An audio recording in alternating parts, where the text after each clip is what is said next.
Ma copine a déménagé il y a 3 semaines. Elle a toujours les doubles des clés. Nous ne sommes pas séparés. Elle avait juste du mal à vivre ici.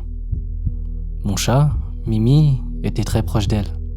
Et maintenant qu'elle est partie, je peux dire qu'il se sent un peu seul. Surtout quand je suis au travail. Je suis rentré à la maison plusieurs fois avec mes rideaux déchirés ou tout le papier toilette en lambeaux. La goutte de trop a été cette soirée où j'avais travaillé jusqu'à tard. Et une fois arrivé à la maison, je constate qu'il avait griffé un trou de la taille d'une assiette sur le côté du canapé. J'ai décidé de faire quelque chose. J'ai essayé différents jouets, de l'éduquer, de l'herbe à chat, mais rien n'a fonctionné. Une nuit, en parcourant Amazon, j'ai vu une caméra pour animaux de compagnie. C'est une petite caméra qui enregistre votre animal de compagnie sur un flux en direct, afin que vous puissiez surveiller son comportement pendant votre absence avec votre smartphone. Il a même une fonction audio pour que vous puissiez leur parler. Cela avait l'air idiot, mais bon. J'aime mon gros Mimi, alors je l'ai acheté. J'ai reçu le colis le soir suivant et je l'ai installé aussitôt reçu. J'ai décidé d'installer la caméra dans ma chambre, car c'est là que Mimi vient dormir, me surveiller ou se cacher. Lors de ma première journée de travail, je pense avoir vérifié cette caméra 30 fois. Quand j'ai parlé dans le micro, Mimi semblait plutôt être heureux.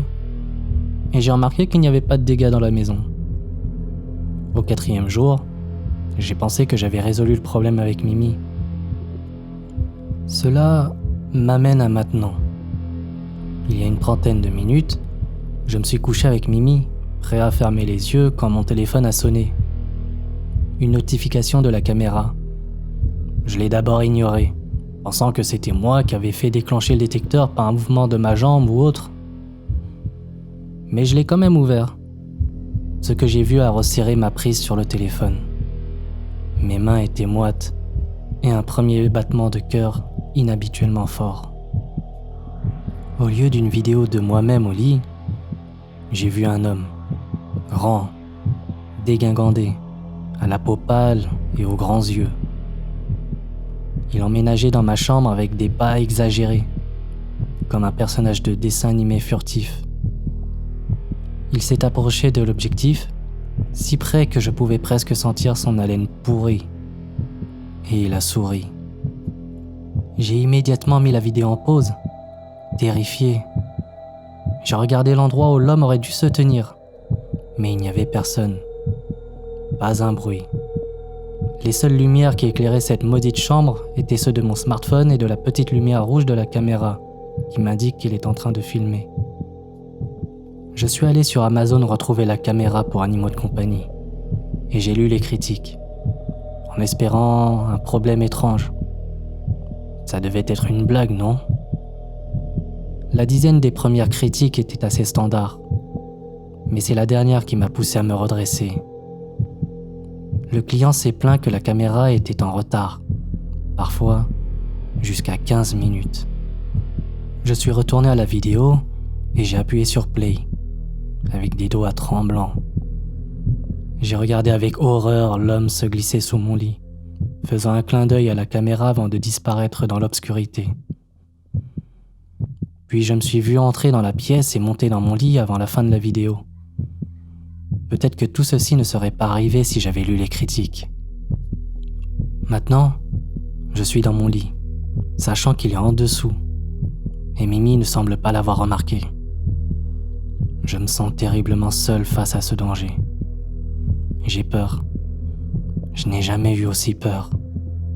J'essaye de ne pas le montrer, mais je n'entends plus que mon cœur battre si fort qu'il pourrait briser ma poitrine. Je n'ose plus bouger. Je pourrais appeler la police, mais je doute qu'il me laisse le temps. Une idée me vient en tête. Avec ma copine, nous avons configuré une touche d'urgence sur nos smartphones. S'il était déclenché, l'autre devait prévenir les secours. Je m'empresse d'effectuer la manœuvre et j'attends. Ce silence de cimetière dans cette ambiance obscure m'angoisse. Je n'ose à peine éclairer les bords du lit avec l'écran de mon smartphone. Je préfère presque qu'il passe à l'action pour que je fasse quelque chose d'autre. Mimi a ressenti que je ne suis pas bien. Ça le dérange. Il décide de descendre du lit pour aller se percher sur la chaise de ma chambre.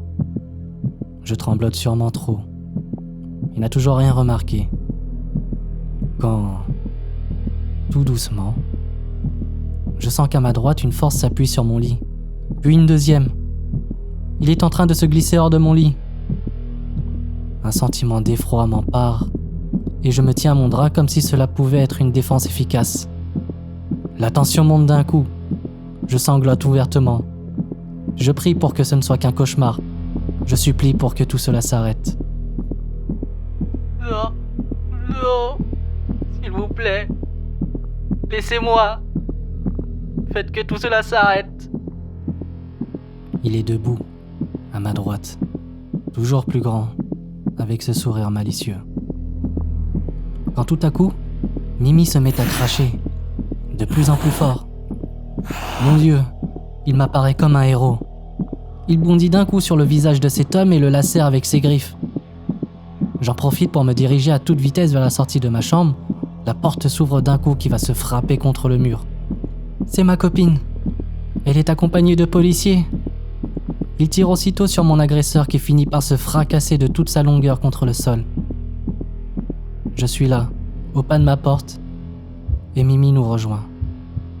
Il se frotte contre la jambe de ma copine. Il n'a rien. Je suis soulagé. Il est plus courageux que je ne l'aurais imaginé.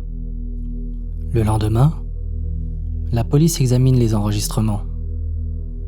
J'apparais démembré et Mimi le cou tordu étalé sur la chaise de ma chambre. Ils y découvrent tout le déroulement de cette funeste nuit. Mais où suis-je ? Aurais-je rêvé d'une meilleure fin ? Quand cela s'est-il produit ? Je n'ai que de vagues souvenirs du moment où j'envoie le message d'urgence à ma copine. S'il vous plaît, faites-vous une faveur et lisez les critiques.